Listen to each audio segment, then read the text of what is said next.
నమస్కారం ఘంటారావానికి స్వాగతం. ముందుగా ప్రధాన అంశాలు. రెండేళ్లలో క్వాంటం కంప్యూటర్లు ఉత్పత్తికి చర్యలు, విదేశాలకు ఎగుమతి చేస్తామన్న సీఎం చంద్రబాబు.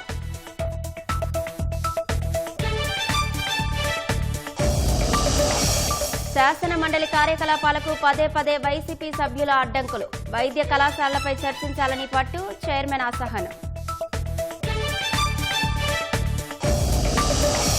అందరికీ ఇల్లు అంటూ ప్రజల్ని జగన్ వంచారన్న విష్ణుకుమార్ రాజు, బిల్లులు పెండింగ్ పెట్టి కాంట్రాక్టర్లను వేధించారని ఆగ్రహం.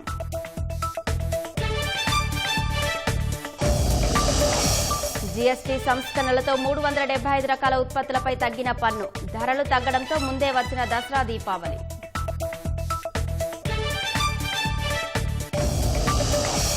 ఐటీ స్టాక్స్ పై H1B వీసా ప్రభావం, 3% పడిపోయిన ఇన్ఫోసిస్, టీసీఎస్ షేర్లు.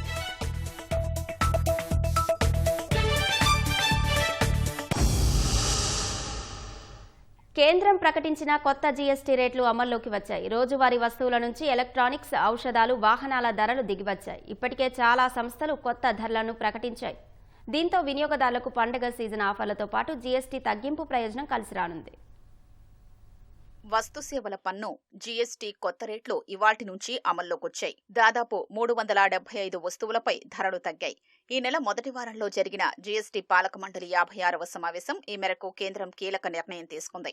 గతంలో 4 స్లాబులు ఉండగా 12, 28% స్లాబులను రద్దు చేసి కేవలం 5, 18% స్లాబ్లను మాత్రమే కొనసాగించనున్నట్లు ప్రకటించింది. ఖరీదైన కార్లు, పొగాకు ఉత్పత్తులపై ప్రత్యేకంగా 40% స్లాబ్ను అమలు చేయాలని జీఎస్టీ మండలి నిర్ణయం తీసుకుంది. వంటగది అవసరాల ఉత్పత్తుల నుంచి ఎలక్ట్రానిక్స్, ఔషధాలు, వాహనాల ధరలు తగ్గాయి. నెయ్యి, paneer, namkeen, ketchup, jam, dry fruits, coffee, ice cream వంటి వాటితో పాటు టీవీ, ఏసీ, వాషింగ్ మిషన్ వంటి వస్తువుల ధరలు దిగొచ్చాయి. జీఎస్టీ సంస్కరణల దృష్ట్యా ఇప్పటికే fast moving consumer goods FMCG రేట్లను తగ్గిస్తున్నట్లు ఇప్పటికే ఆయా సంస్థలు ప్రకటించాయి. చాలా ఔషధాలు, గ్లూకోమీటర్లు, డయాగ్నోస్టిక్ కిట్లపై జీఎస్టీ 5% తగ్గించడంతో సామాన్యులకు ధరలు అందుబాటులోకి వచ్చాయి. జీఎస్టీ రేట్ల తగ్గింపు వల్ల ఆటోమొబైల్స్ కొనుగోలుదారులకు ఎక్కువ లబ్ధి చేకూరనుంది. చిన్న కార్లపై 18%, పెద్ద కార్లపై 28% జీఎస్టీతో ఇప్పటికే కార్ల ధరలు తగ్గిస్తున్నట్లు ఆయా సంస్థలు ప్రకటించాయి. హెల్త్ క్లబ్లు, సెలూన్లు, ఫిట్నెస్ సెంటర్లు, యోగా సేవలపై జీఎస్టీని 18 నుంచి 5% తగ్గించారు. అలాగే రోజువారీ తలనూనెలు, సబ్బులు, షాంపూలు, టూత్ బ్రష్, టూత్ పేస్ట్ వంటి వస్తువులపై జీఎస్టీని 5% తగ్గించడంతో అవి చవకగా మారాయి. సిమెంటుపై జీఎస్టీని 28 నుంచి 18% తగ్గించడంతో గృహ నిర్మాణ వ్యయం తగ్గనుంది. అంతేకాకుండా కొన్ని ప్రాణాధార ఔషధాలు, వైద్య పరికరాలు చౌకగా మారాయి. దీనివల్ల ఆరోగ్య సంరక్షణ మెరుగుపడుతుందని నిపుణులు చెప్పారు. గతంలో ఔషధాలపై జీఎస్టీని 12% నుంచి 5% తగ్గించారు. క్యాన్సర్, జన్యుపరమైన, అరుదైన హృదయ సంబంధ రోగాల నుంచి కాపాడే 36 కీలక ప్రాణాధార ఔషధాల్ని జీఎస్టీ నుంచి మినహాయించారు. టీవీల ధరలు 2,500 నుంచి 85,000 వరకు తగ్గాయి. స్క్రీన్ సైజులు, స్పెసిఫికేషన్ల ఆధారంగా ధరలు తగ్గిస్తున్నట్లు సోనీ, ఎల్జీ, పానాసోనిక్ తదితర సంస్థలు ప్రకటించాయి.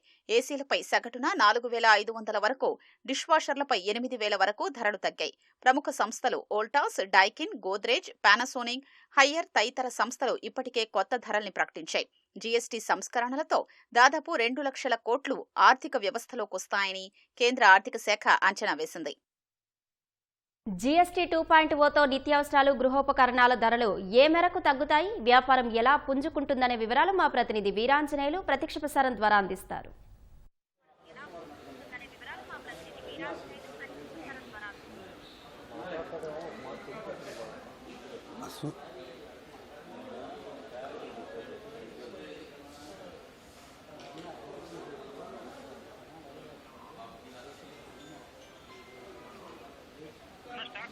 అశ్విని, జీఎస్టీ 2.0 పేరిట కేంద్ర ప్రభుత్వం కొత్తగా తీసుకొచ్చిన జీఎస్టీ స్లాబ్లు నేటి నుంచి అమల్లో రానున్నాయి.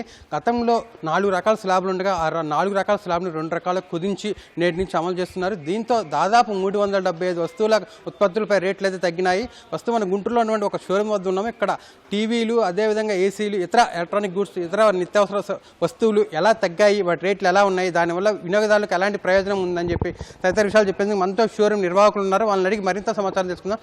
సార్ చెప్పండి, కొత్తగా వచ్చిన జీఎస్టీ స్లాబ్ల అమలు వల్ల ఏ వస్తువు రేట్లు తగ్గుతున్నాయి, ఏంటి వివరాలు చెప్పండి.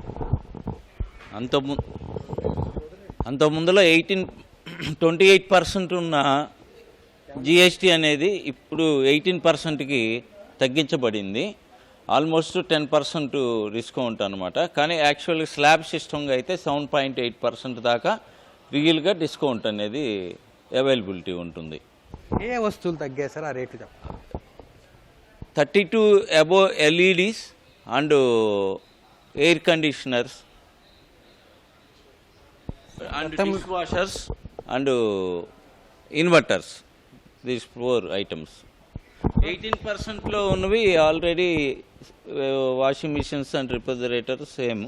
కాకపోతే ఇప్పుడు ఫెస్టివల్ ఆఫర్స్ ఉంటాయి కాబట్టి స్పెషల్ ప్రైస్ వస్తుంది, వాళ్ళు ఏం డిసప్పాయింట్ అవ్వాల్సిన అవసరం లేదు. Plus cash back offers and finance cash back offers, చాలా రకాల అవైలబిలిటీలు ఉంటాయి అన్నమాట, ఫెస్టివల్ గిఫ్ట్స్. చెప్పండి, టీవీలు ఫర్ ఎగ్జాంపుల్ ఈ టీవీ ఉంది, గతంలో ఎంత ఉండేది రేటు, ఇప్పుడు మారిన స్లాబ్తో ఎంతకు అందుబాటులోకి వస్తుంది? ఓఎల్ఈడి 65 అండి, 2 lakhs ఉండేది, ఇప్పుడు 178కి వస్తుంది, అంటే 22,000 లెస్ అవుతుంది. ఏ స్లాబ్లో ఉండేది ఇప్పుడు ఏ slab? Another discounts also availability, అవి కాంపిటీషన్ బట్టి మేము తగ్గిస్తాం. చెప్పండి, టీవీలు గతంలో ఏ స్లాబ్లో ఉండేవి, ఇప్పుడు ఏ స్లాబ్లోకి వచ్చాయి? 28 ఉండేవి, ఇప్పుడు 18కి వచ్చినాయి అండి. ఇంకేం సార్, ఇంకేం తగ్గినాయి? ఏసీలు ఎలా ఉన్నాయి, రేట్లు ఎలా ఉండేవి గతంలో, ఇప్పుడు ఎలా ఉన్నాయి? గుంటూరు అంటేనే వేడి వేడి వాతావరణం కదా. అంత ముందర 40,000 అట్లా పడిన అమ్మిన ఏసీ ఇప్పుడు 36 అట్లా వస్తుంది అన్నమాట, 4,000 దాకా లెస్ అయింది. మంచి ప్రైస్ అండి. సార్ మీ దగ్గర ఏసీలు ఏ రకాలు ఉన్నాయి, ఏంటి, ఎంత రేట్లో ఉన్నాయి ఇప్పుడు? అంత 18 బ్రాండ్స్ దాకా ఉన్నాయి సార్. ఎయిర్ కండిషనర్స్, టీవీస్ అయితే ఒక 6-7 బ్రాండ్స్ దాకా ఉన్నాయి. ఇప్పుడు General, Mitsubishi, Blue Star, Hitachi, Daikin, Panasonic, LG, Haier, Voltas, Lloyd, all companies available అండి, ఎక్సెట్రా. సార్ ఇంకా టీవీ ఏసీలతో పాటు ఇంకేం వస్తువులు ధరలు తగ్గాయి? టీవీ ఏసీలతో పాటు ఇన్వర్టర్స్, డిష్ వాషర్స్ వరకు తగ్గినాయండి. మిగతా ఏమో తగ్గినాయేమో మేము పర్సనల్గా క్యాష్ బ్యాక్ వచ్చేటట్టు డిస్కౌంట్, స్పెషల్ డిస్కౌంట్స్ వచ్చేటట్టు ప్లాన్ చేసాం. సార్ ఇప్పుడు ఫ్రిడ్జ్లు అదేవిధంగా వాషింగ్ మిషన్ల మీద ఏమైనా రేటు తగ్గిందా లేదా, వివరాలు చెప్పండి. వాటి మీద జిఎస్టీ ఆల్రెడీ 18 ఉంది, 18ది ఏమీ దాని వరకు ఏమీ తగ్గలేదండి. ఫ్రిడ్జ్లు, వాషింగ్ మిషన్స్, మిగతా ఐటమ్స్ తగ్గినాయి. హోమ్ అప్లయన్స్ కూడా కొన్ని ప్రోడక్ట్స్ మీద 5%కి వచ్చినాయి. ఆల్ ప్రోడక్ట్స్ కాదు, కొన్ని సమ్ ప్రోడక్ట్స్. సార్ వినియోగదారుల స్పందన ఎలా ఉంది? వాళ్ళు ఇప్పుడు అంటే రేట్లు బాగా తగ్గినాయి కదా, అందులో ఇప్పుడు దసరా ఫెస్టివల్ కదా, ఆసక్తి చూపిస్తున్నారా ఎలా? అంటే ఫస్ట్ డే కదండి, ఇవాళ నుంచి ఎంక్వైరీ స్టార్ట్ అయింది. మేము ఎక్స్పెక్ట్ చేయటం బాగుంటుందని, ఎందుకంటే అటు ప్రైసు తగ్గింది, సేమ్ అట్ టైము మనకి ఫెస్టివల్ ఆఫర్స్ కూడా ఇచ్చారు కాబట్టి బిజినెస్ బాగుంటుందని ఎక్స్పెక్ట్ చేస్తున్నాం, ఉంటుంది కూడా. ఎవరైనా కొనుక్కోవాలనుకుంటే ఆలోచిస్తే ఆశాభంగా తీసుకోవటం మంచిది. ఇప్పుడు ఉన్న ఆఫరు మంచి జెన్యూన్ ఆఫర్, అది మన పిఎం గారు కానీ సపోర్ట్ చేసిన సీఎం గారు కానీ అంతా కూడా మనకి మంచి శుభసూచకం అన్నమాట. కస్టమర్లు అయితే బాగా చెప్పండి. ఇప్పుడు మన దగ్గర మామూలుగా వార్షిక టర్నోవర్ ఎలా ఉంటుంది, దసరా దీపావళికి ఎలా ఉంటుంది, ఇప్పుడు ఈ జిఎస్టీ ధరలు తగ్గించడం వల్ల ఎంత మేరకు పెరిగే అవకాశం ఉంది? ఈ జిఎస్టీ తగ్గించడం వల్ల మనకి ఒక 20% ఇంక్రీజ్ అవుతుందండి. లాస్ట్ ఇయర్తో కంపేర్ చేస్తే 20-30% దాకా ఇంక్రీజ్ ఉంటుంది. కాకపోతే ప్రజెంట్ మార్కెట్ కొంచెం డల్ ఉంది, కానీ ఈ టైంలో ఈ ఆఫర్ రావటం అనేది చాలా బెటర్ థింగ్. చెప్పండి, ఇప్పుడు ఇవి కాకుండా ఇంకేం వస్తువుల మీద ఎంత జిఎస్టీ? గతంలో ఉన్న కంపేర్ చూసుకుంటే ఇప్పుడు బాగా అన్ని 2 రకాల స్లాబులు చేశారు. ఈ మన దగ్గర ఉన్న వరకు ప్రొడక్ట్స్లో ఆ 2 రకాల స్లాబ్లు ఉన్నాయి చెప్పండి. మన దగ్గర అంత ముందర 4 స్లాబ్ సిస్టమ్ ఉండేదండి, ఇప్పుడు వాటిని 2 స్లాబ్స్కి తీసుకొచ్చారు, 18 and 5. చూసినట్టయితే అటు ఏసీలు కావచ్చు, టీవీలు, అదేవిధంగా గృహోపకరణాలు అయితే బాగా తగ్గినాయని. గతంలో 4 రకాల స్లాబ్లు ఉండేవని, ఇప్పుడు కేవలం 2 రకాల స్లాబ్లు ఉండటం వల్ల అటు వినియోగదారులు కూడా పెద్ద ఎత్తున కొనుగోలు చేసేందుకు కూడా ఆసక్తి చూపిస్తున్నారని, దీనివల్ల దసరా దీపావళి పండుగ ముందే వచ్చిందా అన్న వాతావరణం కనిపిస్తుందని, మా షోరూమ్కి వచ్చేవారి సంఖ్య కూడా క్రమంగా పెరిగిందని, వాళ్ళంతా వచ్చి ఏ రేటు ఎంత ఉంది, ఎంత తగ్గింది, టీవీలు అదేవిధంగా ఏసీలు కొనేందుకు కూడా ఆసక్తి చూపిస్తున్నారని చెప్పి కూడా నిర్వాహకులు చెప్తున్నారు. కెమెరామెన్ ఆలీతో వీరాంజనేయులు, ఈటీవీ న్యూస్, గుంటూరు. ధన్యవాదాలు వీరాంజనేయులు. జీఎస్టీ సంస్కరణలతో ఏసీ, టీవీ, ఫ్రిడ్జ్ల ధరలు దిగివచ్చాయి. కొత్త స్లాబ్లతో ప్రజల కొనుగోలు శక్తి ఎలా పెరుగుతుందనే అంశాలు మా ప్రతినిధి ఆదిత్య పవన్ ప్రత్యక్ష ప్రసారం ద్వారా అందిస్తారు.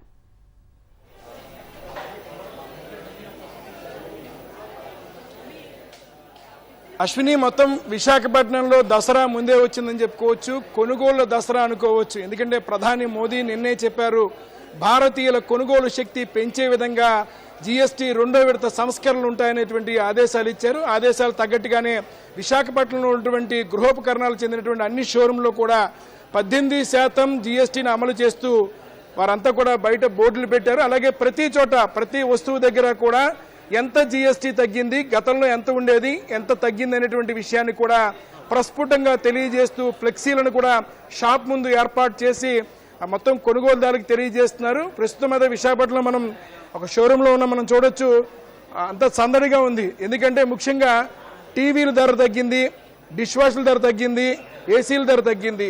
ఒక టీవీల ధర కనుక పరిశీలించినట్టయితే 2000 నుంచి మొదలుపెట్టి 85,000 రూపాయల దాకా టీవీల ధర తగ్గింది.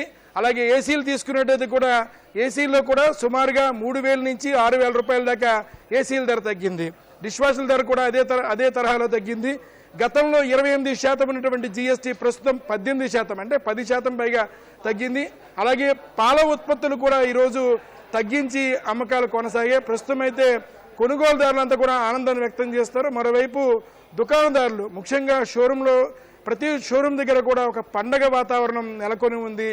ఎందుకంటే జీఎస్టీ పండగ అంటే దసరా పండగ ఒకటైతే జీఎస్టీ పండుగ బచత్ ఉత్సవ్ పేరిట ఉత్సవాన్ని నిర్వహిస్తున్నారు. ప్రస్తుతం అతడు షోరూమ్ ఉన్నారు, వారితో మాట్లాడదాం. ఏమంటారు, ఎలా ఉంది ప్రస్తుతం?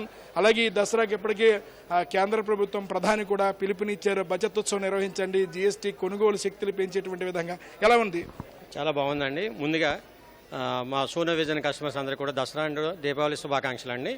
అగైన్ ప్రజెంట్ ఎందుకంటే మనము గవర్నమెంట్ వాళ్ళు తగ్గించింది, ఎందుకంటే జీఎస్టీ 10% జీఎస్టీ ఆల్రెడీ ఈ రోజున ఇంప్లిమెంట్ అయ్యిందండి. దాన్ని కూడా మేము ఎందుకంటే మా కస్టమర్స్ అందరూ కూడా మేము తగ్గించిస్తున్నాము. ఇదే కాకుండా మేము సోనో విజన్ సైడ్ నుంచి ఎందుకంటే మేము దసరా ఆఫర్స్ కూడా ఆఫర్ చేసామండి. స్క్రాచ్ కోడ్ ఆఫర్స్ ప్రతి 2,000 రూపాయలకి ఒక స్క్రాచ్ కోడ్లకి మేము ఇస్తామండి. సపోజ్ అది స్క్రాచ్ చేస్తారు, స్క్రాచ్ చేసిన దాంట్లో 100 రూపీస్ నుంచి 1 లక్ష వరకు ఎంత అమౌంట్ ఉంటుంది. ఎంత అమౌంట్ ఉంటుందని మేము చెప్పలేం, కానీ ఉంటుంది. అంటే లేకుండా అనేది ఉండదు, 100% గ్యారంటీ ఇది. దాంట్లో కూడా ఎందుకంటే సపోజ్ 10 కార్డులు ఇచ్చామనుకోండి, 10 కార్డులో కస్టమర్కి ఎందుకంటే 1,000 రూపాయలు, 12,000, 2,000, 3,000 ఎంత తగ్గింది అనుకోండి, అది ఇమీడియట్లీ స్పాట్లోనే తగ్గించేసి డిఫరెన్స్ అమౌంట్ కస్టమర్ దగ్గర నుంచి మేము తీసుకుంటామండి. అలాగే చేసి ఎందుకంటే మేము కస్టమర్కి ఆ బెనిఫిట్ ఇస్తున్నాము. అది కాకుండా క్యాష్ బ్యాక్ ఆఫర్స్ అండి. క్రెడిట్ కార్డు మీద క్యాష్ బ్యాక్ ఆఫర్ జనరల్గా ఉండేదండి, ఇదివరకు నుంచి కూడా ఉంది. దాన్ని ఎందుకంటే ఇప్పుడు క్రెడిట్ కార్డు లేని కస్టమర్ చాలామంది ఉన్నారు. వాళ్ళకి ఎందుకంటే పేపర్ ఫైనాన్స్ మీద తీసుకున్నా సరే మేము క్యాష్ బ్యాక్ ఇస్తున్నామండి. ఇప్పుడు అది యాక్చువల్లీ ఎందుకంటే మేము ఇచ్చిన కస్టమర్కి యాక్చువల్గా ఎందుకంటే కొన్ని ఫైనాన్స్లో ఒక కస్టమర్కి ఇస్తారండి. సపోజ్ ఒక కస్టమర్ ఎందుకంటే 4 ప్రోడక్ట్లు తీసుకున్నారనుకోండి, ఒక కస్టమర్కి ఎందుకంటే క్యాష్ బ్యాక్ వచ్చిందంటే మిగతా 3 ప్రోడక్ట్లకి యాక్చువల్ క్యాష్ బ్యాక్ అనేది ఎలిజిబిలిటీ కారండి. కానీ ఇప్పుడు మేము ఎందుకంటే 4 ప్రోడక్ట్లు తీసుకున్నాం అనుకోండి, ఒకే కస్టమర్కి అయినా సరే 4 మీద కూడా క్యాష్ బ్యాక్ వచ్చే విధంగా మేము ఎందుకంటే ఇప్పుడు ఆఫర్స్ ఇస్తున్నామండి. కాబట్టి ఎందుకంటే మా కస్టమర్స్ దాన్ని యూజ్ చేసుకుంటారని చెప్పేసి దసరా సందర్భంగా మేము అందరూ కూడా కోరుకుంటాం. ఎలా ఉందంటారు ఈసారి? ఎలా అంటే ప్రతిదానికి ఒక అంచనా ఉంటుంది, కానీ ఈసారి ముందే కొనుగోలు శక్తి పెంచే విధంగా కేంద్ర ప్రభుత్వం, రాష్ట్ర ప్రభుత్వం సహకారం ఇచ్చింది. ఎలా ఉండబోతుంది ఈసారి దసరా సేల్స్? ఎలా ఉన్నాయి? ఎందుకంటే ఈరోజు విజయదశమి సంబంధించినటువంటి దసరా శరన్నవరాత్రుల్లో మొదటి రోజు, బచతోత్సవం మొదటి రోజు అని చెప్పుకుందాం. ఎలా ఉంది, ఎలా ఉండబోతుందని అంచనా ఉంది? బాగుందండి. తెల్లవారి నుంచి కూడా మేము కూడా చూస్తున్నామండి. మేము ఎందుకంటే 9 గంటలకు ఓపెన్ చేస్తున్నాం ఈ రోజు నుంచి. కానీ కస్టమర్స్ అలాగే వస్తున్నారండి, మాకు కూడాను అలాగే పర్చేజ్ చేస్తున్నారు. చాలా సందడిగా ఉందండి. ఇది ఎక్కువైతే టీవీసు, ఏసీలు, ఫ్రిడ్జ్లు, వాషింగ్ మిషన్స్, అగైన్ ల్యాప్టాప్స్ ఉంటాయండి, ఏసీ మొబైల్స్ కూడా ఉన్నాయి మన దగ్గర. అన్నీ కూడా బాగానే ఉందండి. ఏమైనా ఎందుకంటే కస్టమర్స్ మీరు కూడా చూసారు కదా, సందడిగా ఉంది, చాలా హ్యాపీగా ఉందండి. బాగా ఎక్స్పెక్ట్ చేస్తున్నామండి మేము ఈ సంవత్సరం మాత్రం. ప్రస్తుతం ధరలు తగ్గడం, జీఎస్టీ తగ్గింపుతోటి కొనుగోలుదారులు కూడా ఆనందాన్ని వ్యక్తం చేస్తున్నారు. ప్రస్తుతం మనతోటి ఈ షోరూంలో కొనుగోలు చేసినటువంటి ఖాతాదారులు కూడా ఇక్కడే ఉన్నారు, వారితో మాట్లాడదాం. ఎలా ఉంది? ఎందుకంటే జీఎస్టీ తగ్గింది, బచత్ ఉత్సవ్ జరుగుతుంది, ఏం కొన్నారు, ఎలా ఉంది? ఇప్పుడే యాక్చువల్గా మేము ఒక టీవీ తీసుకున్నాం, ఒక వాషింగ్ మెషిన్ తీసుకున్నాం. రేట్స్ చాలా బాగా ఉన్నాయి. జీఎస్టీ వలన అందరూ బెనిఫిట్ అవుతున్నారు, చక్కగా బాగుంది. దాంతోపాటు స్క్రాచ్ కార్డ్ ఆఫర్స్ కూడా ఇస్తున్నారు. స్క్రాచ్ కార్డ్ ఆఫర్స్ వల్ల ఇంకా తగ్గుతున్నది. సో ఇది బెస్ట్ టైం టు షాప్. ఏం కొన్నారు, ఎంత అయింది, అసలు ఎంత కలిసి వచ్చిందో మీరు? అదే కదా, చెప్పాను కదా, ఒక వాషింగ్ మిషన్ ఒకటి కొన్నాము, ఒక టీవీ కొన్నాము. ఇక్కడ ఒక 3-4 వేలు, అక్కడ 3-4 వేలు, ఒక 5,000-6,000 తగ్గింది. ఓకే, ఎలా ఉందమ్మా? ధరలు తగ్గాయి, జిఎస్టీ ధరలు తగ్గించారు, కొనుగోలు చేశారు కదా, ఎలా ఉంది? బాగానే ఉంటుంది. హ్యాపీగా తగ్గుతున్నది అంటే కొంచెం డెఫినెట్గా అందరికీ హ్యాపీ అనే ఉంటుంది కదా. సో అలాగే మేము కూడా హ్యాపీ ఫీల్ అయ్యాం. బాగానే తగ్గింది. ఎలా ఉందమ్మా? అంటే ఈరోజు 22వ తారీఖు, ఈరోజు ధర తగ్గుతుంది, ఇవాళ కొందామని ముందు నుంచి ఎదురు చూశారు? ఫస్ట్ నుంచి మేము వెయిట్ చేసాము ఆఫర్స్ వస్తాయని చెప్పి. వీళ్ళు జిఎస్టీ కూడా తగ్గుతుంది అని చెప్పడంతో మేము ఇంకా 1 వీక్ వెయిట్ చేసి ఈ డేట్ కోసం వెయిట్ చేసి ఈ రోజు తీసుకున్నాము. సేవింగ్ అయిందా మనకి? 5,500 అరౌండ్ 5,500 వరకు సేవ్ అయింది. దట్టు వీళ్ళు స్క్రాచ్ కోడ్ ఆఫర్స్ కూడా పెట్టడం వల్ల ఇంకా బెనిఫిట్ అయ్యిందని చెప్పొచ్చు. ఎలా అనిపించింది సార్ ఈ దసరాకి? అంతా కొనుగోలు సందడి, ముఖ్యంగా బచత్ ఉత్సవం నడుస్తుంది, ఇప్పుడు మీరు కొనుగోలు చేశారు, ఎలా అనిపించింది మీకు? నేను రిటైర్ అయిపోయానండి. రిటైర్ అయిపోయిన తర్వాత పాత టీవీలు పోయి, పాత వాషింగ్ మిషన్ పోయింది. నేను అనుకున్న దాని మీద ఇంకా తక్కువ వచ్చింది. నా బడ్జెట్కి ఇంకా తక్కువ, నా రిటైర్మెంట్కి కావాల్సిన బడ్జెట్ మీద ఈ జిఎస్టీ తగ్గడం వల్ల చాలా హ్యాపీ ఫీల్ అవుతున్నాను. దట్టు దానికి తోడు వీళ్ళు స్క్రాచ్ కార్డు పెట్టారు. ఎంతలో కొంతకాలం కొంతనే తగ్గింది కదా, అదో సాటిస్ఫైడ్. సోనీ విజన్ మాత్రం చాలా హ్యాపీ ఫీల్ అవుతున్నాం. వీళ్ళు పెట్టిన వచ్చాయి అనుకున్న ఆనందంగా బాగానే ఉంది. ఓకే, సోనీ విజన్ సర్వీస్ బాగుందండి. వాళ్ళ సర్వీస్ విశాఖలో వినియోగదారులు, విశాఖలో మొత్తం అంతా కూడా ఈ తరహాలోనే షోరూమ్లన్నీ కూడా సందడిగా ఉన్నాయి. ఈరోజు ఉదయం నుంచి కూడా ప్రతి షోరూమ్ ముందు కూడా జిఎస్టీ ధర తగ్గించినటువంటి 28% నుంచి 18% తగ్గించడం, అలాగే ఎక్కడెక్కడ ధరలు తగ్గాయి, అంతకుముందు ఏ ధరతో ఉండేది, ప్రస్తుతం ఏ ధరతో ఉందనేటువంటి వివరాలను పెడుతూ ఫ్లెక్సీల్ని ఏర్పాటు చేశారు. అలాగే అందుకు తగ్గట్టుగానే కొనుగోలుదారులు కూడా గడిచిన వారం రోజుల నుంచి కూడా ఈ రోజు కోసం ఎదురు చూసి కొనుగోలు చేశారు. ముఖ్యంగా ఎక్కువగా టీవీలు వెళ్తున్నాయి, అలాగే డిష్ వాష్ మిషన్లు క్లీన్ చేసే పరికరాలు వెళ్తున్నాయి, ఏసీలు కూడా తగ్గడంతో దానికి కూడా వెళ్తున్నారు. ప్రతి కొనుగోలుదారుడికి సుమారుగా ఇప్పుడు ఇక్కడ మనం పరిశీలించిన దాన్ని బట్టి చూస్తే 3,000 నుంచి 6,000 వరకు కూడా తగ్గింపు వస్తోంది. ప్రధాని చెప్పినట్టు సుమారుగా 2 లక్షల కోట్ల వ్యాపారం ఈ బచత్ ఉత్సవంలో జరుగుతున్నటువంటి అంచనాని చేరుకునే పరిస్థితి కనిపిస్తుంది. ముఖ్యంగా ఇటు కొనుగోలు చేసేటువంటి వినియోగదారులు, అమ్మకం చేస్తున్నటువంటి షోరూమ్ చెందినటువంటి వాళ్ళు కూడా చాలా ఆనందాన్ని వ్యక్తం చేస్తున్నారు.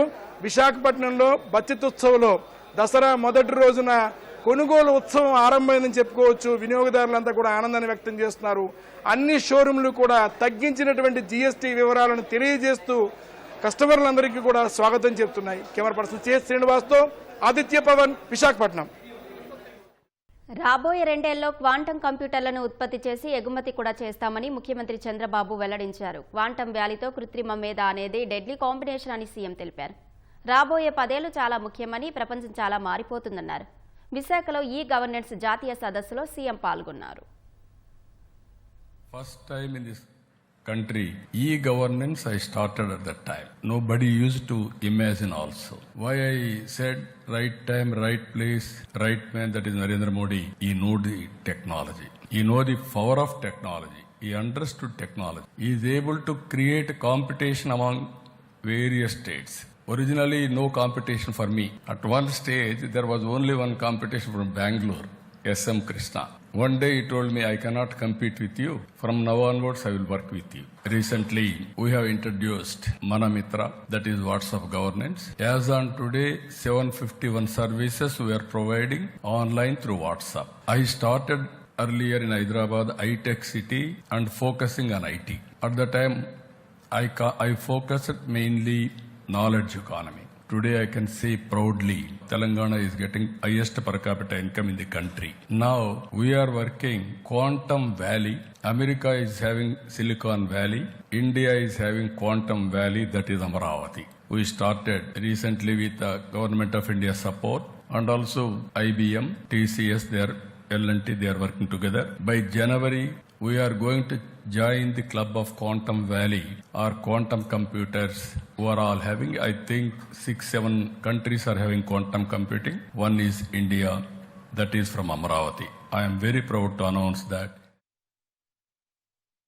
Quantum Valley with artificial intelligence. That is the deadly combination. I wanted to tell you here, next 10 years are very crucial and also very inspiring. The world is changing faster than before. Artificial intelligence, machine learning, blockchain, quantum computing, redefining how government think and act. Telling you future will be different. Only India can provide services to the global community. Some of the countries, because of aging problem, they are having technology, they don't have people to handle technology. We are having biggest country as on today, 143 crore population. Huge market. Our Honorable Prime Minister has rightly mentioned Swadeshi movement. If we can focus on Swadeshi first, then we can create big brands. Then if we can expand producing everything, we can meet the global demand also that is going to happen in the near future. Now we are creating a mechanism to produce quantum computers. Never India quantum computing machine has started 23. Then onwards people are talking. We took initiative. Now quantum computer is coming. I am assuring you within 2 years time, India is going to produce quantum computers and we are going to export and meet domestic competition in the near future. That is going to happen now. YCP సభ్యుల ఆందోళన మధ్య శాసన మండలి వాయిదా పడింది. మండలి ప్రారంభం కాగానే వైసీపీ సభ్యులు వైద్య కళాశాల అంశంపై చర్చకు పట్టుబట్టారు. బీఎస్సీలో నిర్ణయించిన విధంగా చర్చ చేపట్టాలని వైసీపీ సభ్యులు కోరారు. అయితే దీనిపై చర్చకు సిద్ధమన్న అధికార పక్షం ఇప్పుడే ఇవాళ చర్చ చేపట్టాలనడం సరికాదన్నారు. ఇవాళ నిర్ణయించిన షెడ్యూల్ ప్రకారమే మండలి నిర్వహించాలని కోరారు. అయినా వైసీపీ సభ్యులు నినాదాలు కొనసాగించారు. ఈ క్రమంలో సభను చైర్మన్ వాయిదా వేశారు. దయచేసి ముందు ఏదైతే మా డిమాండ్ ఉందో బీఎస్సీలో ఏదైతే మనం అంగీకరించామో ఆ డిబేట్ని జరిగి తీరాలి అనేది మా డిమాండ్. ఒప్పుకోవడం జరిగింది. బిజినెస్ అడ్వైజరీ కమిటీలో కూడా ఓకే చేశాము. కానీ group A group B ministers ఉండటం వల్ల కొద్ది క్లాష్ వచ్చింది. దాని గురించి ఈరోజు కన్ఫర్మ్ చేస్తామని కూడా ఆ రోజు చెప్పాము. ఈ లోపు మీరు బీఎస్సీ మీటింగ్ పెట్టారు. ఆ మాత్రం కూడా మీరు ఆలోచించకుండా ఈ రకంగా సభని సజావుగా నడవకుండా చేయడం ఏంటి? ముందు సభని ఆర్డర్లో పెట్టిన తర్వాత ఆయన మాట్లాడితే బాగుండేది అధ్యక్ష. వారి సభ్యుల్ని వారిని కూర్చోమని తర్వాత వారు మాట్లాడితే బాగుండేది. సభని ఈ రోజున ఆర్డర్లో పెట్టకుండా ఈ రకమైనటువంటి నియమావళి ఎక్కడా లేదా అధ్యక్ష. ఈరోజు నియమావళికి వ్యతిరేకంగా జరుగుతూ ఉంది ఈ సభ. అధ్యక్ష, ఈ శాసన మండలి ఈ రోజు స్టార్ట్ అయింది కదా అధ్యక్ష. గత ప్రభుత్వంలో కూడా శాసన మండలి ఉంది, తమరే అధ్యక్షులు ఉన్నారు. ఒక్క రోజైనా సరే సభ్యులు పోడియం మీదకి వచ్చిన సందర్భాలు ఉన్నాయా? సభ్యులు మీ దగ్గరికి వచ్చినప్పుడు సభ జరపడం అనేది పద్ధత. సభను అదుపులో పెట్టండి అధ్యక్ష. బిఎస్లో డిస్కస్ చేశారు, అది ఎప్పుడు వస్తుందనేది వీళ్ళిష్టం కాదు అధ్యక్ష, ప్రభుత్వం ఇష్టం. అది ఈ సెషన్లో కంపల్సరిగా ఇది అవసరం అధ్యక్ష, ఇది అవసరం. ప్రభుత్వానికి కూడా ఈ ఇష్యూ చాలా చాలా అవసరం. మేము తీసుకున్నటువంటి నిర్ణయం ప్రజల శ్రేయస్సు గురించి తీసుకుంటున్నటువంటి నిర్ణయం. అది మొత్తం ఎక్స్ప్లెయిన్ చేస్తాము. ఈరోజు తీసుకున్నటువంటి నిర్ణయం వల్ల ప్రజలకు ఏ రకంగా మేలు జరుగుతుంది, ప్రజలకు ఏ రకంగా ఉపయోగపడుతుందని చెప్తాం అధ్యక్ష. మీరు ఏదైతే ఎజెండాలో పెట్టారో ఆ ఎజెండా ప్రకారం తీసుకోండి. ఈ రోజు ఎజెండాలో ఒక ఇష్యూ తీసుకున్నారు, రేపు ఇంకోటి తీసుకోండి. ముందు సభ అదుపులో పెట్టండి. ఈరోజు కావాలని మీ చుట్టుముట్టు వస్తుంటే మీరు సభ నడపడం ఇది మంచి విధానం కాదు. దయవుంచి మీ పవర్స్ ఉపయోగించండి, సభ సజావుగా జరగడానికి సహకరించమని చెప్పి కోరుతున్నాం. దేశంలో ఎక్కడా లేని విధంగా అమరావతిలో రాష్ట్ర స్థాయి గ్రంథాలయాన్ని 2 ఏళ్లలో నిర్మిస్తామని మంత్రి లోకేష్ స్పష్టం చేశారు. రాష్ట్రంలోని గ్రంథాలయాల సమస్యలపై శాసనసభలో సభ్యులు అడిగిన ప్రశ్నకు మంత్రి సమాధానం చెప్పారు. లైబ్రరీలో ఉన్న పుస్తకాల సమాచారంపై ఇంట్లోనే ఉండి తెలుసుకునేలా యాప్ తెస్తున్నామని చెప్పారు. సంవత్సరాలుగా స్టేట్ లైబ్రరీని ఏర్పాటు చేసుకోలేకపోయాం. గతంలో కూడా మన మంత్రి గారు లోకేష్ గారు ఈ అమరావతిలో స్టేట్ లైబ్రరీ నిర్మాణం చేసే యోచనలో ఉన్నామని చెప్పి వారు తెలియజేయటం కూడా జరిగింది. భారతదేశంలో ఎలాంటి గ్రంథాలయం మరెక్కడా లేదని ఏ విధంగా నిర్మాణం జరగాలి, ఆ రీతిలో ఆలోచించాలని చెప్పి మాత్రం ఈ సందర్భంలో నేను కోరుకుంటున్నాను. జిల్లా కేంద్రాల్లో అన్ని గ్రంథాలయాలు డిజిటలైజేషన్ చేసే ఆలోచన ప్రభుత్వం చేస్తుందా అని మీ ద్వారా మంత్రి వారిని కోరుతున్నాను అధ్యక్ష.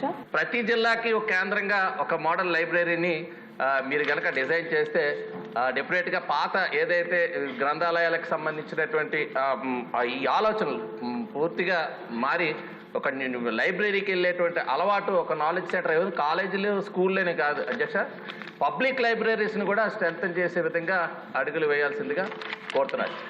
చిన్నప్పుడు నేను పెద్ద లైబ్రరీకి వెళ్ళేవాడిని కాదు అధ్యక్ష, కానీ ఈరోజు దేవాంశం చూస్తే పెద్ద ఎత్తున పుస్తకాలు చదువుతాడు అధ్యక్ష. ఆ అలవాటు అనేది బ్రహ్మని నేర్పించింది. సో దేవాంశ్కి మొన్న మేము లండన్కి వెళ్తే కూడా 5 పుస్తకాలు కొంటే 5 రోజుల్లో 5 పుస్తకాలు చదివేశాడు అధ్యక్ష. వాస్తవంగా చాలా ఇంపార్టెంట్ హ్యాబిట్ అధ్యక్ష, ఎందుకంటే చాలా creative thinking, out of the box thinking అనేది లైబ్రరీలో ఈ పుస్తకాలు చదివేదాని ద్వారా వస్తుందని నేను కూడా బలంగా నమ్ముతాను. సెంట్రల్ లైబ్రరీ దానికోసం అధ్యక్ష సుమారుగా 150 కోట్ల రూపాయలు ఖర్చు అవుతుందని మేము అంచనా వేసాం.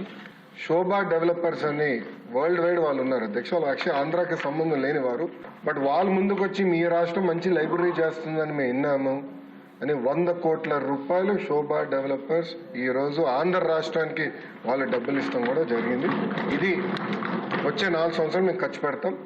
మిగతా డబ్బులు రాష్ట్ర ప్రభుత్వము దాతలు జోడించి ఒక వరల్డ్ క్లాస్ లైబ్రరీ ఏర్పాటు చేస్తామని ఈ సభాముఖంగా నేను మీకు హామీ ఇస్తున్నాను. ఈ రోజు నుంచి కరెక్ట్గా 24 నెలలు టార్గెట్ పెట్టుకుని గౌరవ స్పీకర్ గారి సమక్షంలో ఓపెనింగ్ కూడా చేద్దామని గౌరవ సభ్యులకి నేను తెలియజేస్తున్నాను. ఆల్రెడీ యాప్ మేము డెవలప్ చేసాం, 100 రోజులు లాంచ్ చేస్తాం. అన్ని లైబ్రరీస్ టెక్నాలజీతో ఇంటిగ్రేట్ చేసి ఎక్కడ ఏ పుస్తకాలు ఇంట్లో కూర్చొని నాకు ఈ పుస్తకం కావాలి, లైబ్రరీలో ఉందా లేదా, స్టాక్లో ఉందా లేదా, వేరే ఎవరైనా తీసుకున్నారా లేదా, అది ట్రాన్స్పరెంట్ మెకానిజం టెక్నాలజీతో జోడించి యాప్ ద్వారా అందజేయాలనేది ప్రభుత్వం నిర్ణయం తీసుకుందని గౌరవ సభ్యులు కూడా నేను తెలియజేస్తున్నా అధ్యక్ష. మంగళగిరి నియోజకవర్గంలో ఒక మోడల్ లైబ్రరీ, ఎందుకంటే నేను కూడా అన్ని 175 నియోజకవర్గాల్లో ఒక మోడల్ లైబ్రరీ కూడా ఉండాలని ఒక నిర్ణయం తీసుకున్నాం. దానికి ఎలా ఉంటే బాగుంటుంది అనేది మంగళగిరిలో మేము ఆల్రెడీ ఏర్పాటు చేస్తున్నాం. ఎండ్కి వచ్చింది వర్క్, అక్టోబర్లో మేము ప్రారంభిస్తాం. ప్రతి నెల ఎలాంటి యాక్టివిటీస్ చేయాలి లైబ్రరీలో అంటే పిల్లల్ని ఆకర్షించుకునే విధంగా ఎలా చేయాలి, ఎండాకాలం సెలవులు వస్తే ఎలాంటి యాక్టివిటీస్ పెట్టాలి, ఇదంతా కూడా చర్చిస్తున్నాం. విధ్వంసానికి మరో పేరు జగన్మోహన్ రెడ్డి అని బీజేపీ ఎమ్మెల్యే విష్ణుకుమార్ రాజు విమర్శించారు. ప్రజావేదికను కూల్చిన వ్యక్తి ఇళ్లను కూడా కూల్చేస్తారని ఎవరూ ఊహించలేదన్నారు. అందరికీ ఇల్లు వంటి మంచి కార్యక్రమాన్ని వైసీపీ ప్రభుత్వం నిర్వీర్యం చేసిందని అసెంబ్లీ వేదికగా మండిపడ్డారు. బలహీన వర్గాలంటే జగన్కు ఎందుకింత కక్షో అర్థం కావట్లేదన్నారు. ఏదైతే జగన్మోహన్ రెడ్డి గారు వచ్చిన ప్రభుత్వము 2,53,000 ఇళ్లని క్యాన్సిల్ చేశారు అధ్యక్ష. డిస్ట్రాక్షన్ కి మరో పేరు జగన్మోహన్ రెడ్డి గారు. అధ్యక్ష, ప్రజావేదికని కూల్చిన వ్యక్తి ఇళ్లను కూడా కూల్చేస్తాడు, ఆశల్ని కూడా అడియాస చేసేస్తారని చెప్పి ఎవరు ఎక్స్పెక్ట్ చేయలేదు అధ్యక్ష. అందరికీ ఇల్లు అనేది అద్భుతమైన పథకము. దానికి కేంద్ర ప్రభుత్వం నిధులిస్తుంది, రాష్ట్ర ప్రభుత్వం నిధులిస్తుంది. అయినప్పటికీ కూడా ఆ మనసు లేని వ్యక్తి ఏదైతే జగన్మోహన్ రెడ్డి గారు ఉన్నారో ఎందుకు ఈ బీద బలహీన వర్గాలపైన ఇంత కోపంతో ఇంత దారుణమైన పని ఎందుకు చేస్తారనేది నిజంగా అర్థం కానటువంటి విషయం అధ్యక్ష. అడిగిన తర్వాత జగన్మోహన్ రెడ్డి గారు వచ్చిన తర్వాత శాండ్ పాలసీ అని తీసుకొచ్చి ఎక్కడ నిర్మాణ రంగానికి శాండే దొరకనటువంటి పరిస్థితిని తీసుకొచ్చారు అధ్యక్ష. దాని మూలాన్ని సుమారు సంవత్సరం కాలం మొత్తము నిర్మాణ రంగం అంతా కూడా నాశనం అయిపోయింది అధ్యక్ష. జగన్మోహన్ రెడ్డి గారు మీరు కూడా చూడండి దయచేసి. మీరు ఇల్లు ఏదైతే ఇల్లు లేవు అధ్యక్ష, ఫౌండేషనే లేదు. గ్రౌండ్ ఫ్లోర్ ఒకళ్ళకి ఇచ్చేశారు, సెకండ్ ఫ్లోర్ ఒకళ్ళకి ఇచ్చేశారు, రిజిస్ట్రేషన్ చేశారు. ఇంకా వీలైతే చంద్రమండలం పైన కూడా రాసిద్దరు అధ్యక్ష. ఎంత ఆనాటి ప్రభుత్వం ఎంత దారుణంగా బిహేవ్ చేసిందనేది ఒక ఎగ్జాంపుల్ అధ్యక్ష.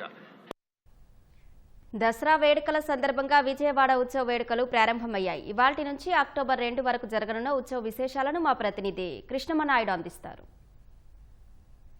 ఇంద్రకీలాద్రి అమ్మవారి దసరా ఉత్సవాల సందర్భంగా విజయవాడ వైభవాన్ని చాటి చెప్పేందుకు విజయవాడ ఉత్సవంతో ఈ రోజు నుండి ఉత్సవాలు ఘనంగా ప్రారంభమయ్యాయి. సో ప్రస్తుతం మనము పున్నమి ఘాట్లో ఉన్నాము. పున్నమి ఘాట్లో ఏర్పాటు చేసినటువంటి ఏర్పాట్లను మనం విజువల్స్ లో చూడొచ్చు.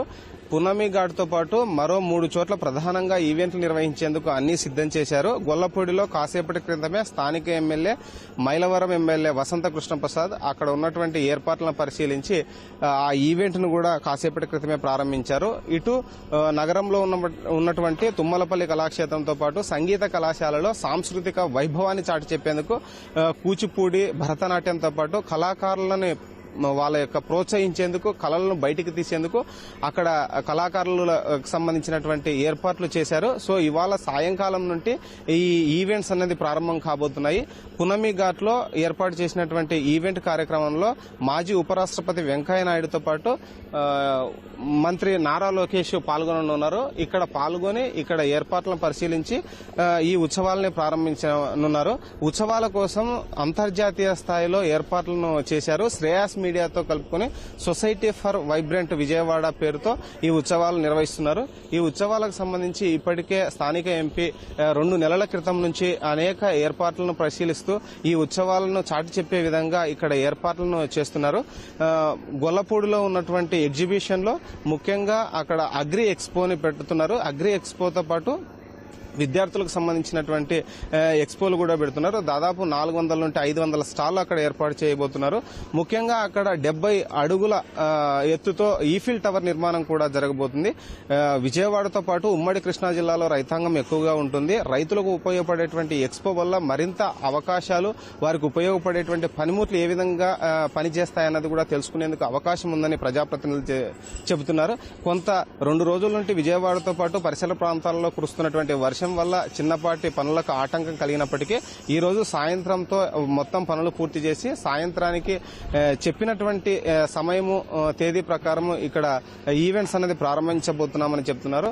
ముఖ్యంగా ఇక్కడ 11 రోజుల పాటు 11 లైవ్ కాన్సర్ట్లు జరగబోతున్నాయి. గొల్లపూడిలో ఈ కాన్సర్ట్లను ఏర్పాటు చేశారు. ప్రముఖ సంగీత దర్శకులతో పాటు సింగర్స్ కూడా అక్కడికి రాబోతున్నారు. ప్రతిరోజు ఒక సింగర్ తో, ఒక మ్యూజిక్ డైరెక్టర్ తో లైవ్ కాన్సర్ట్లు జరగబోతున్నాయి.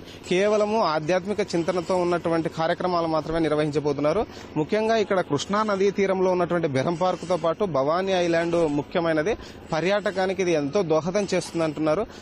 విజయవాడతో పాటు కృష్ణా జిల్లాలో అనేక పర్యాటక ప్రాంతాలు ఉన్నాయి. ఆ పర్యాటక ప్రాంతాలని కొత్త శోభ తీసుకురావడానికి, మరింత మందికి పరిచయం చేయడానికి ఈ ఉత్సవాలు ఉపయోగపడతాయని స్థానిక ప్రజాప్రతినిధులు చెబుతున్నారు. విజయవాడ సమీపంలో ఉన్నటువంటి కొండపల్లితో పాటు మూలపాడు పార్కు కూడా పర్యాటకంగా అత్యంత ప్రసిద్ధి చెందినవి. అయితే కొంత గత 5 సంవత్సరాల కాలంలో ఉన్నటువంటి అధికార పార్టీ పూర్తిగా పట్టించుకోకపోవడంతో విజయవాడ సమీపంలో ఉన్నటువంటి పర్యాటక ప్రాంతాలు పూర్తిగా కనుమరుగయ్యే పరిస్థితి ఏర్పడింది. కూటమి ప్రభుత్వం ఏర్పడిన తర్వాత పర్యాటకానికి పారిశ్రామిక హోదా ఇచ్చారు.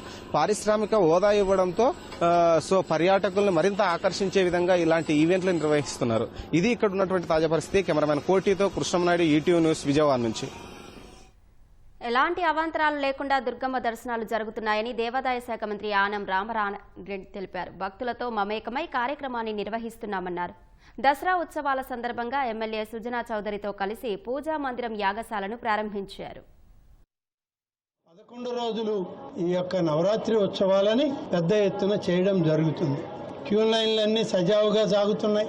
ఎక్కడా ఎలాంటి అవాంతరం లేదు, ఒత్తిడి లేదు. అందరూ బంగారు వాకిల దగ్గర నుంచే అమ్మవారిని చూస్తూ కదులుతూ ఉన్నారు. అన్నప్రసాద వితరణ జరుగుతూ ఉంది. లడ్డు కౌంటర్లు ఓపెన్ అయినాయి, అవి కూడా జరుగుతున్నాయి. మొదటి రోజు కాబట్టి చిన్న చిన్న సమస్యలున్నా, పొరపాట్లున్నా సరిచేసుకుంటూ ముందుకు పోతామనే ఉద్దేశంతో భక్తులతోటి మమేకమై కార్యక్రమాలని నిర్వహిస్తూ ఉన్నాం.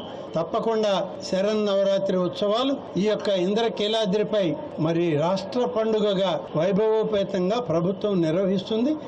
మూలా నక్షత్రం రోజు జరిగేటువంటి సౌకర్యాలు కూడా ఉచిత దర్శనం ఉంది, ఉచిత ప్రసాదము ఉంది. అలాగే విజయదశమి రోజు పోయిన సంవత్సరం తీసుకున్న నిర్ణయాన్ని ఈ సంవత్సరం కూడా అమలు చేయడానికే ఇవాళ మేమందరం నిర్ణయించాం, ఆదేశాలు కూడా ఇచ్చాం. ఆ ప్రకారమే ఇవన్నీ కూడా జరుగుతాయి. సామాన్య భక్తులకు పెద్దపీట వేస్తూ విజయవాడ ఇంద్రకీలాద్రిపై ఏర్పాట్లు చేసినట్లు ఎన్టీఆర్ జిల్లా కలెక్టర్ లక్ష్మీషా తెలిపారు. దసరా శరన్నవరాత్రి ఉత్సవాలను కలెక్టర్ లక్ష్మీషా, సిపి రాజశేఖర్ బాబు లాంఛనంగా ప్రారంభించారు. తొలి రోజు అమ్మవారు బాల త్రిపుర సుందరిదేవి అలంకరణలో దర్శనమిస్తున్నారు. అమ్మవారికి శాస్త్రోక్తంగా ఆలయ అధికారులు పూజలు నిర్వహించారు. భక్తులకు ఎలాంటి ఇబ్బంది లేకుండా ఏర్పాట్లు చేశామంటున్న ఎన్టీఆర్ జిల్లా కలెక్టర్ లక్ష్మీషాతో మా ప్రతినిధి శ్రీనివాస మోహన్ ముఖాముఖి.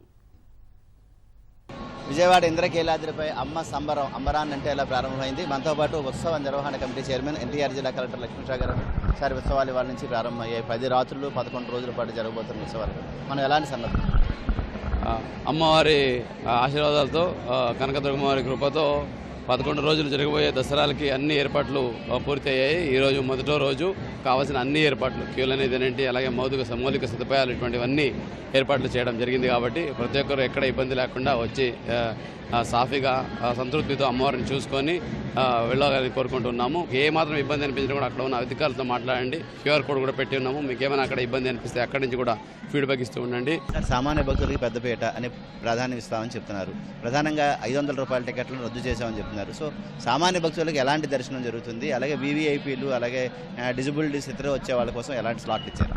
ముఖ్యంగా సామాన్య భక్తులకు పెట్టమని ఎందుకు చెప్పామంటే ఈసారి వీఐపీ దర్శనాలు అయితే ఉన్నాయో అవి స్లాట్ బాగా తగ్గించేసాము. ఉదయం 7 నుంచి 9 గంటల వరకు, సాయంత్రం 3 నుంచి 5 గంటల వరకు మాత్రమే ఉంటుంది. మిగతా టైం అంతా సామాన్య భక్తులకే ఉంటుంది. అలాగే ఫిజికల్ హ్యాండిక్యాప్డ్, అలాగే వృద్ధులు, బాలింతలు, అలాగే గర్భిణీ స్త్రీలైనా వస్తే వాళ్ళకి వినాయక గుడి నుంచి అలాగే టోల్ గేట్ నుంచి సపరేట్ బస్సెస్ అలాగే ఎలక్ట్రానిక్ బ్యాటరీ వెహికల్స్ పెట్టి తీసుకొచ్చి స్పెషల్గా దర్శనం చేయించి తీసుకెళ్లడం జరుగుతుంది. ఈసారి ఎన్ని లక్షల మంది వచ్చినా కూడా భక్తాదులు వాళ్ళందరికీ ఎక్కడ అసౌకర్యం కలగకుండా మంచి ఏర్పాట్లు చేసి అందరూ ఆనందంగా వెళ్ళేలాగా ఏర్పాటు చేయడం జరిగింది. ఈసారి ఇన్నోవేషన్ టెక్నికల్గా కూడా చాలా వరకు ఇన్నోవేషన్స్ తీసుకురావడం జరిగింది. ఎలాంటి ఇన్నోవేషన్స్ లేకపోతే ఒకటి ఏఐ కెమెరాలు, కమాండ్ కంట్రోల్ రూమ్, అలాగే క్యూఆర్ కోడ్ బేస్డ్, అలాగే చైల్డ్ ట్యాగ్ పిల్లలు కూడా మిస్ అవ్వకుండా ఇవన్నీ చాలా తాంత్రిక పరిజ్ఞానాన్ని ఈసారి మనము అమల్లోకి తీసుకొచ్చాము. దీని ద్వారా ఎఫిషియన్సీ పెరుగుతుంది, పబ్లిక్లో సాటిస్ఫాక్షన్ పెరుగుతుంది. ఎవరికైనా ఇబ్బంది ఉంటే ఆ ఇబ్బందిని వెంటనే టేక్ కేర్ చేయడానికి మంచి అవకాశం ఉంటుందని భావిస్తూ ఉన్నాము.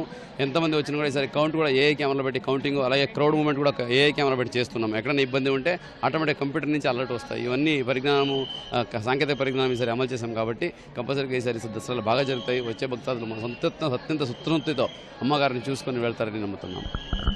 ఇది ఎన్టీఆర్ జిల్లా కలెక్టర్ లక్ష్మీషా చెప్తున్నారు. విజయవాడ నుంచి కెమెరామెన్ ఎం శ్రీమన్నారాయణతో శ్రీనివాస్ మోహన్, ఈటీవీ న్యూస్. పవిత్ర విష్ణు దర్భతో తయారు చేసిన చాప తాడు ఊరేగింపు తిరుమలలో ఘనంగా జరిగింది. సాలకట్ల బ్రహ్మోత్సవాల్లో ధ్వజారోహణానికి ఉపయోగించే చాప తాడుకు పూజలు చేసి ఊరేగింపుగా శ్రీవారి ఆలయానికి తీసుకొచ్చి ఆలయ అధికారులకు అటవీశాఖ అధికారులు అందజేశారు. రంగనాయకుల మండపంలోని శేషవాహనంపై దర్భతో తయారు చేసిన చాప తాడును ఉంచి బుధవారం జరిగే ధ్వజారోహణంలో వీటిని ఉపయోగిస్తారు. బ్రహ్మోత్సవాల ఆరంభానికి సూచికగా ధ్వజారోహణానికి ధ్వజస్తంభం పైకి గరుడ పతాకం ఎగరవేసి ముక్కోటి దేవతలను బ్రహ్మోత్సవాలకు ఆహ్వానిస్తారు. ఋత్వికులు వేద మంత్రాలతో దర్భచాపను ధ్వజస్తంభం చుట్టూ చుడతారు. ప్రతి సంవత్సరం స్వామివారి బ్రహ్మోత్సవాలకు టీటీడీ అటవీశాఖ ఆధ్వర్యంలో దర్భ, చాప, తాడు ఇవ్వడం ఆనవాయితీగా వస్తోంది.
పట్టిసీమ ఎత్తిపోతల పథకం జలసవ్వడి మొదలై 10 ఏళ్లు పూర్తి అయ్యింది. ఎన్నో విమర్శలు ఎదుర్కొన్న ఈ పథకం విజయవంతమై డెల్టా రైతులకు వరంగా నిలిచింది. ఈ ప్రాజెక్టు ఖర్చు 2,722 కోట్లు కాగా పంట ఉత్పత్తి విలువ 18,000 కోట్ల పైమాటే. రైతులను అదనుకు ఆదుకుంది. లక్షల మందికి అదనంగా తాగునీరు అందించింది. పోలవరం ప్రాజెక్టు పూర్తయ్యేలోపు రైతులకు మేలు చేస్తుందనే ఉద్దేశంతో సీఎం చంద్రబాబు దూరదృష్టితో తీసుకువచ్చిన పట్టిసీమ పథకం రైతులకు గట్టి మేలునే అందించింది.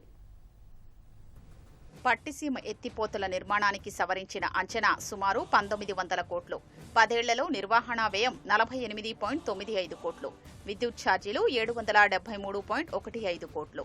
పట్టిసీమ నుంచి దశాబ్ద కాలంలో 439 టీఎంసీల జలాలు కృష్ణా డెల్టాకు తరలించారు. 1 టీఎంసీ నీటితో 10,000 ఎకరాలు వరి సాగు చేయొచ్చు. ఈ లెక్కన 43.90 లక్షల ఎకరాల్లో వరి సాగు సాధ్యమైంది. ఎకరానికి సగటున 30 బస్తాల దిగుబడి తీసుకున్న సగటు ధర ప్రకారం వచ్చిన ఫలం 18,000 కోట్లపైనే. మొత్తంగా పట్టిసీమ ఖర్చు చూసుకుంటే 2,722 కోట్లు. పట్టిసీమ అందించిన ఫలాలు ఎంతో అమూల్యమైనవని ఈ గణాంకాలు చెప్పకనే చెప్తున్నాయి.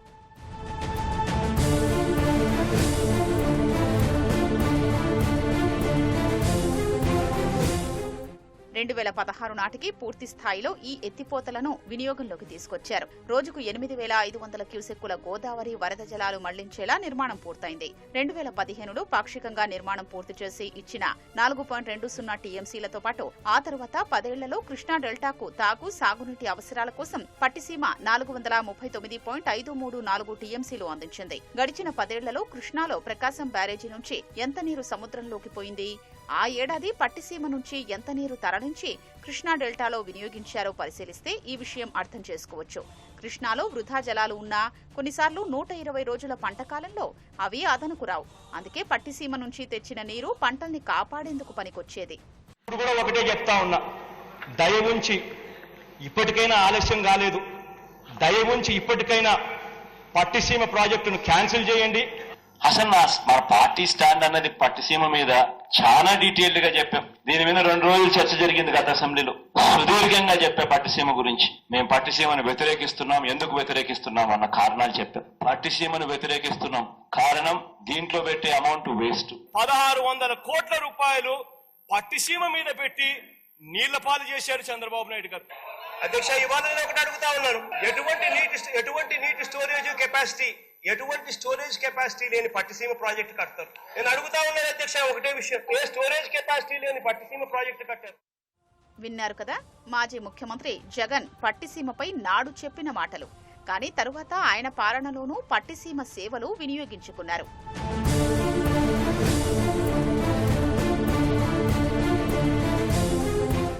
శాసనసభలో జలవనరుల అంశంపై ఇటీవల ప్రసంగించిన సీఎం చంద్రబాబు పట్టిసీమ చేసిన మేలును వివరించారు. పోలవరం ప్రాజెక్టును కూడా తామే పూర్తి చేస్తామని చెప్పారు. పట్టిసీమ లిఫ్ట్ ఇరిగేషన్ ఇది ఓసారి అనిపిస్తుంది అధ్యక్ష, కొంతమంది ఎన్ని విధాలు అడ్డం పడతారో ఇది ఒక ఉదాహరణ. ఆ రోజు అధ్యక్ష పోలవరం రావడానికి 4-5 ఏళ్లు పడుతుంది, కానీ కృష్ణా డెల్టాకు నీళ్లు లేవు, రాయలసీమకు నీళ్లు లేవు. ఈ ప్రాజెక్ట్ని 1,425 కోట్లతో పోలవరం రైట్ మెయిన్ కెనాల్కి మనం ఆ రోజు కనెక్ట్ చేశాం. అది మీరు చూస్తే 1 టీఎంసీ నీళ్ళని కనెక్ట్ చేశాం. ఈ 10 సంవత్సరాల్లో 439 టీఎంసీ నీళ్లు కృష్ణా డెల్టాకు తీసుకొచ్చాం. ఇక్కడ వాడే నీళ్ళన్నీ శ్రీశైలంలో పొదుపు చేసి అక్కడి నుంచి రాయలసీమకు అంద్రి, నీవా, గాలేరు, నగిరి, లేకపోతే రాయలసీమ అంతా నీళ్లు వచ్చాయంటే ఇక్కడ పొదుపు చేసిన నీళ్లు అక్కడ రిలీజ్ చేశాం. దానివల్ల రాయలసీమ బ్రహ్మాండంగా ముందుకొచ్చే పరిస్థితి వచ్చింది. ఇది ఆ రోజు ఇనాగ్రేట్ చేసిన ప్రాజెక్ట్. ఇది ఇక్కడ చూసే దేశ ఎంత ఆనందం కలుగుతుందంటే ఆ జలాలు చూసినప్పుడు, ఆ నీళ్లు చూసినప్పుడు మనసు ఉప్పొంగే పరిస్థితి వస్తుంది. అది ఓసారి చరిత్ర. ఇలాంటి పనులు చేసి మంచి పేరు తెచ్చుకోకుండా ఇటుకు అడ్డం పడి చెడు పేరు తెచ్చుకునే వ్యక్తుల్ని ఏమనాలి నాకైతే అర్థం కాదు అధ్యక్ష. వైసీపీ పాలనలో నవరత్నాలు, పేదలందరికీ ఇల్లు పేరిట జగనన్న కాలనీలను ఆర్భాటంగా ప్రారంభించి భారీ దోపిడీకి పాల్పడ్డారు. ఒక్కో ఇంటికి విద్యుత్ కనెక్షన్ పేరిట అందజేసే సామాగ్రిని ఇల్లు పూర్తి కాకుండానే కొనుగోలు చేశారు. తిరుపతి ఎస్పీడీసీఎల్ పరిధిలోని 9 జిల్లాల్లో 200 కోట్ల రూపాయలతో కొనుగోలు చేసిన విద్యుత్ పరికరాలు ఇంకా గోదాముల్లోనే మూలుగుతున్నాయి. వీటిని కొత్త వినియోగదారులకు ఎస్పీడీసీఎల్ అధికారులు అంటగడుతున్నారు. వైసీపీ హయాంలో జగన్ రాష్ట్ర వ్యాప్తంగా 31 లక్షల ఇళ్లను పేదలకు నిర్మించిస్తానని ఆర్భాటపు ప్రకటనలు చేశారు. అన్ని జిల్లాల్లో జగనన్న కాలనీల పేరిట గృహ నిర్మాణాలను ప్రారంభించారు. కానీ నేటికి ఆ నిర్మాణాలు పూర్తి కాని పరిస్థితి. పులివెందులలో జగనన్న మెగా టౌన్షిప్ పేరుతో 8,000 ఇళ్ల నిర్మాణాలు చేపట్టారు. కానీ వైసీపీ నేతకు చెందిన రాక్రీట్ సంస్థ ఆ టౌన్షిప్ నిర్మాణానికి గుత్తేదారుగా ఉన్నా ఇప్పటికీ నిర్మాణాలు సగం కూడా పూర్తి కాలేదు. ఇళ్లు పూర్తి కాకుండానే విద్యుత్ కనెక్షన్ల కోసం స్మార్ట్ మీటర్లు, సర్వీస్ వైర్లు, సామగ్రి సామగ్రిని నాడు కొనుగోలు చేశారు. ఒక్కో స్మార్ట్ మీటర్ 1800 రూపాయలు. తిరుపతి SPDCL పరిధిలో 6.79 లక్షల ఇళ్లు మంజూరు చేసినా వీటిలో 30% కూడా కట్టలేదు. అయితే మంజూరు చేసిన ఇళ్ల సంఖ్యకు తగ్గట్టు ఇంటికో మీటరు, సర్వీస్ వైరు, ఇతరత్రా సామగ్రిని 220 కోట్ల రూపాయలు వెచ్చించి SPDCL కొనుగోలు చేసింది. వీటిని వైసీపీ హయాంలో ఆయా జిల్లాల పరిధిలోని SPDCL స్టోర్లకు అప్పగించగా 3 ఏళ్లుగా నిల్వ ఉండి దాదాపు అన్నీ పాడైపోయాయి. కడప SPDCL గోదాములో స్మార్ట్ మీటర్లు, విద్యుత్ వైర్లు, జగనన్న బొమ్మతో ఉన్న బాక్సులు ఇప్పటికీ దర్శనమిస్తున్నాయి. వాటిని వదిలేస్తే పూర్తిగా తుప్పుపట్టే ప్రమాదం ఉన్నందున కొత్త వినియోగదారులకు అంటగడుతున్నారు.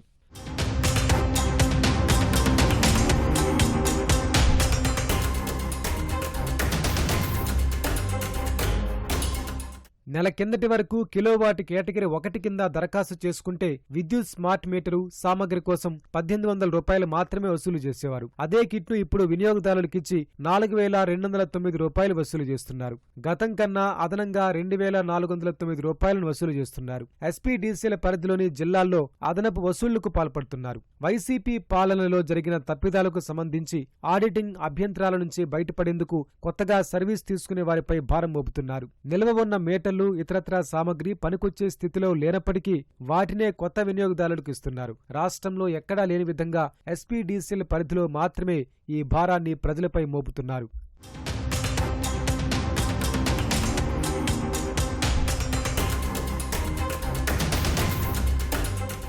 విద్యుత్ పరికరాల కొనుగోలులో ఓ బడా కంపెనీ చక్రం తిప్పింది. మార్కెట్లో 18 రూపాయలు విలువ చేసే సర్వీస్ వైరును బడా కంపెనీ నుంచి 39 రూపాయలు వెచ్చించి వినియోగదారుకు విద్యుత్ స్తంభాన్ని దూరం బట్టి 10 మీటర్ల వైరు కావలసి ఉన్నప్పటికీ 30 మీటర్ల వైరును కొనుగోలు చేశారు. సర్వీసుదారు ఇష్టానికి అవకాశం ఇవ్వకుండా బలవంతంగా రుద్దే ప్రయత్నం చేశారు. మీటర్ బోర్డు, MCB, కొనుగోలు GST, CST కింద ఇప్పుడు 2409 రూపాయల చొప్పున అదనంగా వసూళ్లకు పాల్పడుతున్నారు. 12 ఏళ్ల క్రితమే 5 అంకెల జీతం, అమెరికాలో సాఫ్ట్వేర్ ఇంజనీర్ ఉద్యోగం. ఎవరైనా ఇంకేం కోరుకుంటారు? కానీ ఆమెకు అవేవీ ఆనందాన్ని ఇవ్వలేదు. చిన్నప్పటి నుంచి మక్కువ పెంచుకున్న కలను విడిచిపెట్టడం ఆమెను తీవ్రంగా బాధించింది. 14 ఏళ్ల సంఘర్షణ తర్వాత ఉద్యోగాన్ని విడిచిపెట్టి తనకు నచ్చిన కూచిపూడి నృత్యంలో తిరిగి ఉన్నత స్థానాన్ని అధిరోహించారు. యువతకు కూచిపూడి శిక్షణ అందిస్తూ ఆదర్శంగా నిలుస్తున్నారు. ప్రకాశం జిల్లా కొత్తపట్నం మండలం అల్లూరుకు చెందిన శివకుమారి చిన్నతనంలోనే సినిమాల్లో నృత్య ప్రదర్శనలు చూసి మక్కువ పెంచుకున్నారు. ఒంగోలులో బంధువుల ఇంట్లో ఉండి నృత్యంలో శిక్షణ తీసుకున్నారు. ఆపై సర్టిఫికేట్ కోర్సులు చేశారు. డిగ్రీ తర్వాత పద్మావతి వర్సిటీలో MCA చేశారు. 1999లో TCS కంపెనీలో సాఫ్ట్వేర్ ఇంజనీరింగ్ ఉద్యోగం సంపాదించారు. యాక్సెంచర్, ఫ్రాంక్లిన్ టెంపుల్టన్ కంపెనీల్లోనూ పనిచేశారు. ఉద్యోగరీత్యా UK, US వెళ్లారు. కానీ నృత్యం ఆమెను ఉద్యోగంలో నిలబడనీయలేదు. 2013లో ఉద్యోగం విడిచిపెట్టేశారు. నృత్య సాధన మొదలుపెట్టి 2 బంగారు పతకాలు సాధించారు. తిరుమలలో నాద నీరాజనం, కంచి కామాక్షి దేవాలయం, బెజవాడ దుర్గమ్మ ఆలయంలో అనేక ప్రదర్శనలు ఇచ్చారు. పలువురి గురు చరిత్రలను సొంతంగా రచించి నృత్య రూపకాలను రూపొందించారు. ఆపై ప్రదర్శనలు ఇచ్చారు. K. విశ్వనాథ్ వంటి ప్రముఖుల నుంచి ప్రశంసలు అందుకున్నారు.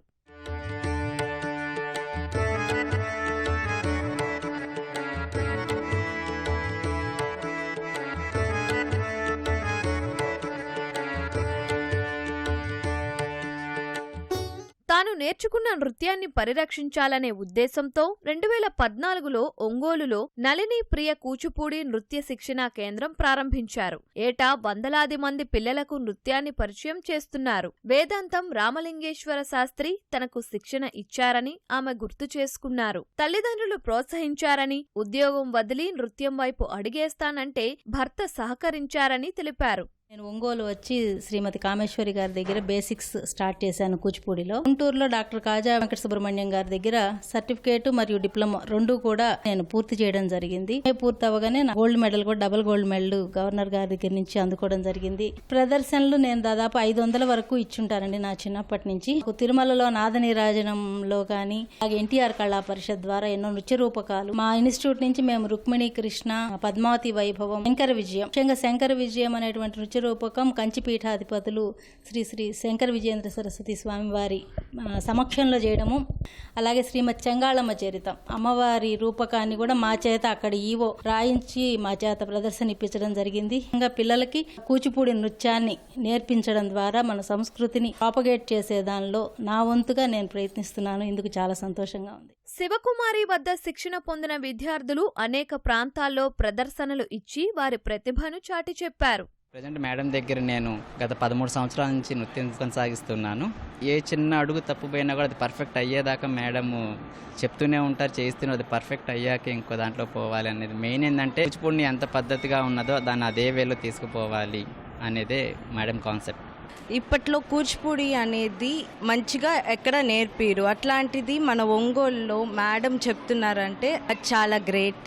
పదానికి కూడా ఎలా మొహంలో దాన్ని అభినయించవచ్చు అనే దానికి నేను మేడం నుంచే చాలా చూసి నేర్చుకున్నాను. అండ్ మా సీనియర్ అన్న కూడా చూసి నేర్చుకున్నాను.